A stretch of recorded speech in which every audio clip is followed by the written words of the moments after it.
Live from the studios at the University of Kansas,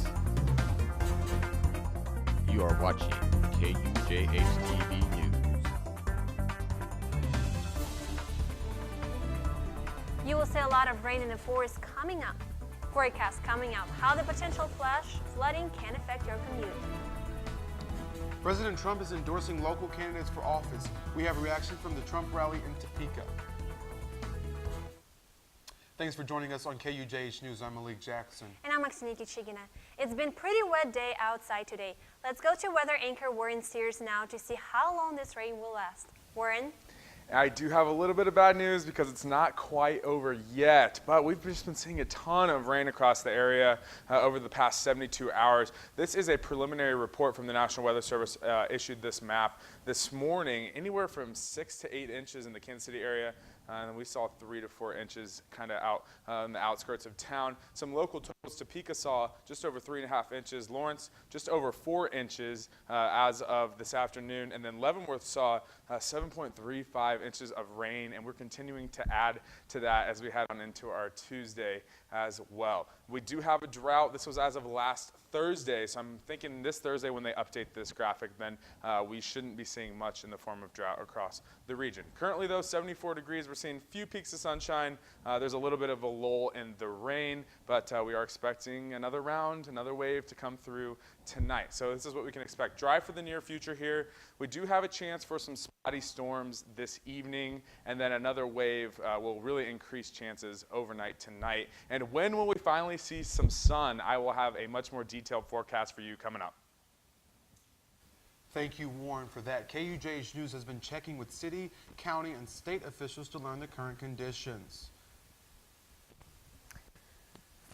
This rainfall is already raising water levels in the ditches alongside the road, as well as local creeks and rivers. That has the National Weather Service on high alert. For much of north central and northeast Kansas, the National Weather Service issued a hazardous weather outlook. Beginning last night, a group of storms rolled through the area, expecting to dump large amounts of rain. According to the National Weather Service in Topeka, multiple rounds of rainfall over the next week could cause road closures, making morning commutes and daily travel difficult for many. At this time, there are no current road closures in Lawrence or Douglas County, but any low-lying areas near the creeks or rivers will be worth keeping an eye on. Common places in the Lawrence area affected by flooding include the Baker Wetlands in South Lawrence, near K10 North 1400 Road heading east to Eudora, and Bircham Park on the south bank of the Kansas River. You can visit KDOT's website for more information and updates on road conditions at kendrive.org. And here's a look at campus earlier this afternoon. Walking to class in the rain may not be every student's favorite thing to do, but northeast Kansas needs the rain that has been falling since Friday evening. Dr. Ron is a professor in the atmospheric science department. Although the rain may be a nuisance, Dr. Ron says it's helping Kansas out of a drought. Northeast Kansas actually was in a drought, not super severe or prolonged, but there definitely was this summer a less than average rain. Where if you just go west towards Manhattan, they had plenty of water.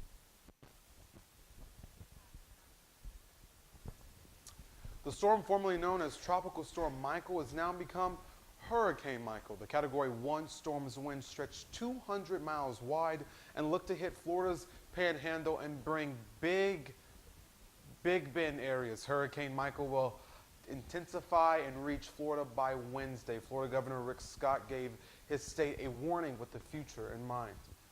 So let's all stay safe, stay alert to weather updates, and watch this storm closely.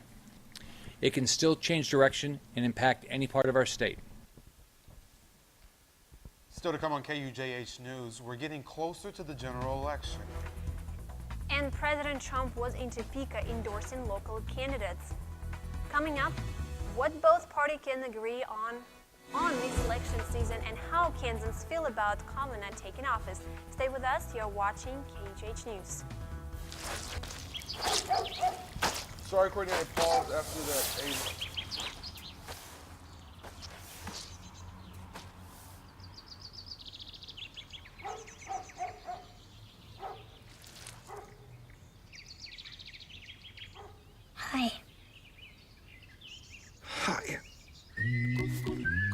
Patience. Pass it on. A message from the Foundation for a Better Life. Jessica, we need to leave right now. I need to get something. Dance recitals are so boring.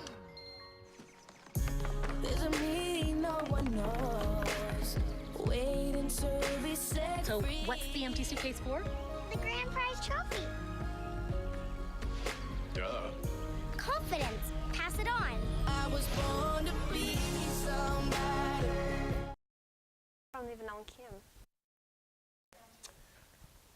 Welcome back to KUJH News. President Trump visited Topeka Saturday, endorsing Chris Kobach for governor and Steve Watkins for 2nd District Congress. The rally began with Trump hailing the appointment of Brett Kavanaugh to the Supreme Court, a decision he called a tremendous victory for the nation. Before the rally, Trump mentioned on Air Force One that this confirmation should also get more Republican voters to the polls on Election Day. Trump's endorsement for both Kobach and Watkins comes at a time where polls show their races too close to call.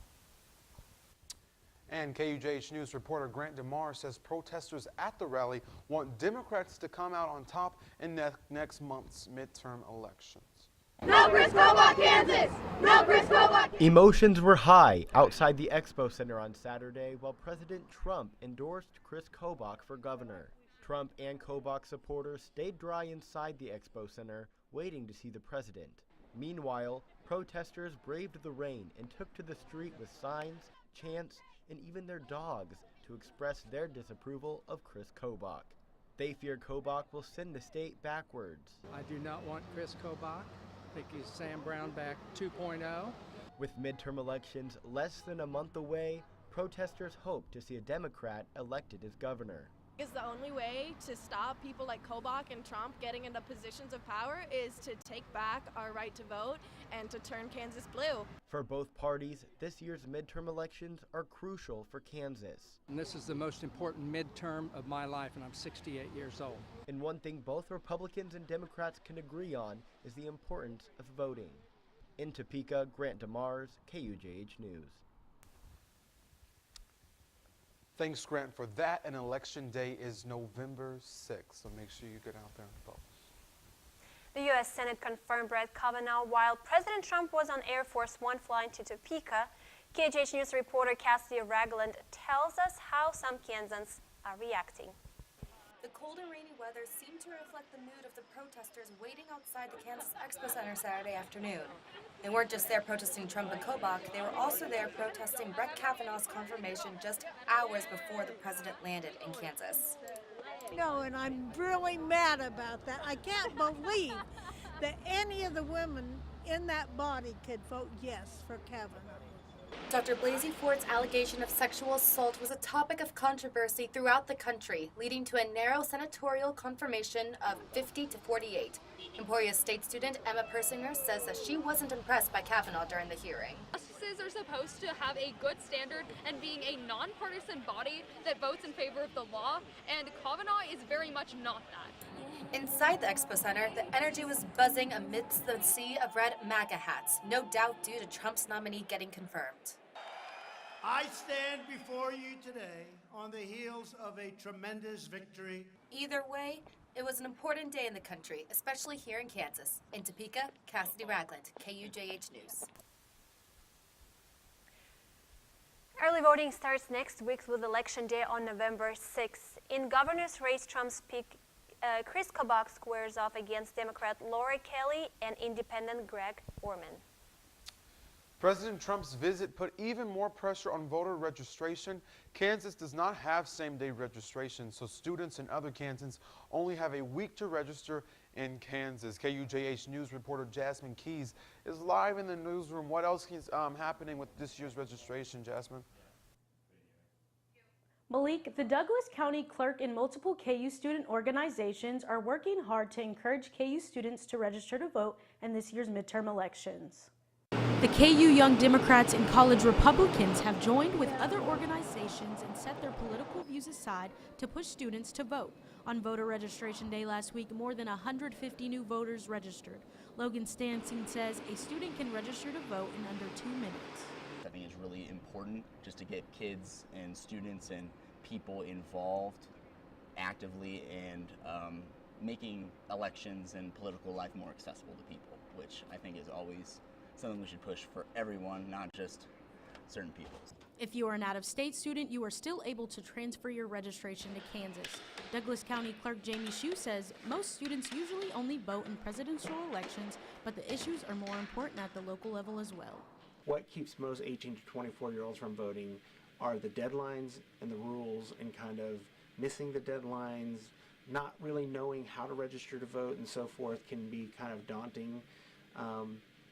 The process can seem daunting, and so what we see is a lot of people who say, well, I don't vote because I just don't know what I need to do.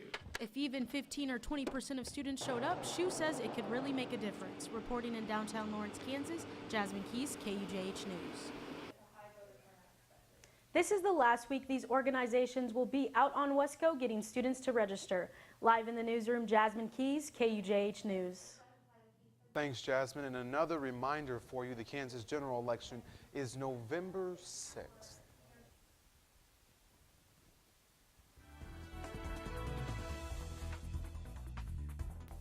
Well, we've been seeing a lot of rain here in eastern Kansas, but now we have some activity in the tropics to talk about. Tropical storm Michael has been upgraded to a hurricane now, Category 1 hurricane, making its way through the Cuban island right now, in through the Gulf, and is expected to make landfall as of now right around Wednesday morning into Thursday before it affects Georgia, the Carolinas, and then makes its way back off into the Atlantic. So we'll continue to watch that as we head in through the next few days or so. Currently here, though, we're seeing mostly cloudy skies. We have a little bit of a lull of rain right now, 74 degrees for your afternoon high. But we do have a slight chance for some rain again this evening. I'm leaving it at about a 40% chance through the evening, and then really ramps up as we head on into the overnight hours again. Tonight we'll drop only into the upper 60s for our nighttime low before that better chance for some more steady rain, I should say, comes in the early morning hours. Tonight, this evening, we could definitely see a few isolated storms, though. Tomorrow, we will see some early morning fog, and that rain just kind of sticks around for your Tuesday. I have a 90% chance for some rain tomorrow, pretty much through a majority of the day, off and on rain. So keep that rain gear handy as you head out the door tomorrow with a high of 75 degrees for your Tuesday. So we'll see how this kind of pans out here. This is our Monday evening next system. As you can see, a majority of the rain is off to our west, but we do have a few little isolated storms, maybe a couple rumbles of thunder that we could see ahead of this line around 6 o'clock this evening. Just keep your eyes to the sky this evening as you head out tonight. I'm not thinking it's going to be an all-night soaker, but as we do head on into Tuesdays when we can start to see some more increased rainfall. So this is at 7 a.m. tomorrow. The high-resolution model sticks a lot of the rainfall just in our across the entire state, actually. As the system continues to move off to the east, this is at 10 o'clock on Tuesday evening, and then overnight into early Wednesday morning is when I think most of that rain will leave the area. We could see another 2 to 3, up to even maybe 5 inches from this additional rain. So we could see some more localized flooding possible. Never drive into streams. All it takes is a foot of moving water to float a car. So be careful when you're driving out there. Avoid low-lying areas like they mentioned earlier. But I do have a little bit of a fun forecast here, our fall break forecast for Vegas. A lot of my friends are going to Vegas out for this weekend. Abundant sunshine, 81 degrees. It's going to be much warmer than here in Lawrence. We cool way down as we head into fall break. We will see some sunshine, though, for your Wednesday and Thursday. Temperature is nice and cool, though. Another system looks like it's going to make its way into the area for our Friday. I'm leaving it at a 50% shot for some rain on Friday and Saturday, but much cooler. Temperatures not even getting to 60 for the weekend. So looking a lot more like fall, but then all in all looking dry for early next week. Thank you, Warren, for that. 2 things. I'm sad I'm not going to Vegas. Me too. The weather looks nice. And moreover, it's sports, right? The Chiefs play well in all that rain. That's right. The Chiefs sure can play in the rain. Coming up after the break, I'll be back to talk about the impressive weekend for the women's tennis team. Plus, The volleyball team's winning streak has extended once again, so stay tuned.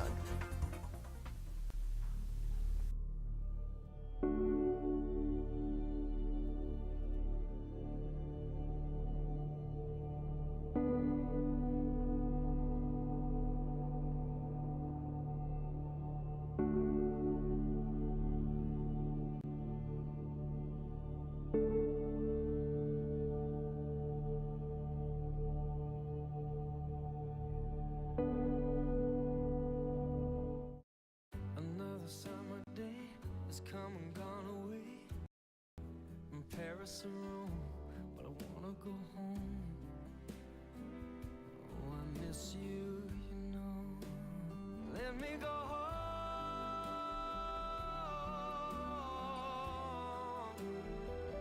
It'll all be alright. I'll be home tonight. I'm coming back home. The Jacksonville Jaguars were in Arrowhead Stadium yesterday looking to hand the Chiefs their first loss of the season. The Jaguars were welcomed with heavy rain, but that did not stop their defense from picking off Mahomie. That is Patrick Mahomes, of course. He threw his first 2 interceptions of the season, breaking his chance at the NFL record of 20 touchdown passes without an interception, set by Peyton Manning in 2013. Despite Mahomes' setbacks, the Kansas City defense forced Jaguars quarterback Blake Bortles into 5 turnovers, 4 interceptions, and a fumble. Plus, they sacked him 5 times. The Chiefs are still undefeated after their 30-14 win over the Jaguars. Up next, the Chiefs will travel to play the New England Patriots. The Patriots are 3-2, while the Chiefs are 5-0. Kickoff is set for 8:20 p.m. Kansas volleyball extends its winning streak to 7 games after playing the Baylor Bears this weekend. This is the longest streak for KU since they won the Big 12 championship in 2016, and it's the 2nd season in a row that the Jayhawks start Big 12 play with a 4-0 record. Junior Allie Nelson had a game-high 24 digs, twice as many digs as any Baylor player. The Jayhawks' hitting percentage was .193, while Baylor's was .53%. The Jayhawks will take on the Texas Longhorns Wednesday at home. Start time is set for 8 p.m. Seniors Nina Hemelnitka and Yannette Kolk made history yesterday at the Riviera Tennis Club. The duo won the tournament title at the Riviera ITA All-American Championship for the first time in Kansas women's history. Head coach Todd Chapman says that winning this tournament is harder than taking home an NCAA individual championship. Up next, the Jayhawks travel to Iowa City for the ITA Regional Championship. It starts Friday and will run through Tuesday. A quick recap from other sports this week. The women's golf team took 4th at the Ron Moore Intercollegiate, shooting a 3-day total of 19 over par. The team will be back in action October 22nd and 23rd for the Palmetto Intercollegiate. Kansas baseball scrimmaged the Cornhuskers in Lincoln, Nebraska on Saturday. Score was not kept, but head coach Rich Price says it was relatively even. Up next, they will face Oral Roberts on October 20th for its final scrimmage of the season. The Jayhawks intercepted Heisman candidate Will Greer 3 times in the red zone, but KU couldn't convert the turnovers into points. They lost to West Virginia 38-22. Now the Jayhawks are headed into a bye week in preparation for their next game against Texas Tech on October 20th. Well, that should be exciting. That'll be a little far away, but I'm still stuck on the Chiefs. I mean, did you see that? Great weekend for the Chiefs, definitely. Absolutely. Moving along, the National Park Service says it's Fat Bear Week. The bears prepare for a hibernation season at Alaska's Kamai National Park. By gaining weight, the Alaska Park has now turned this into an online competition where you can vote on the fattest bear. 12 of the park's husky friends are pitted against one another in a fat bear bracket. Bear 209 stands out as a strong competitor as we notice his substantial weight gain this fall. Wow, there's still time to apply and pick your winning bear. Are you going to go and pick your winning bear? I don't know. Should I go? You should. I think I'm going to go. I mean, that's kind of cute. It's cute. I think so. I think it's my favorite animal. Bears? Just so you know. Just so you guys know. We have a lot in Russia. They like to sleep and they like to eat. That's You the have a lot of best. bears Great life. In Russia? Oh, that's exciting. Well, Alaska and Russia are pretty close. Oh, very close. That's KUJH News for your Monday. To view our stories again or to share them with your friends, visit our website at tv.ku.edu. And check us out Wednesday at 4 for the latest news, weather, and sports. Thanks for joining us. Have a great evening, everyone.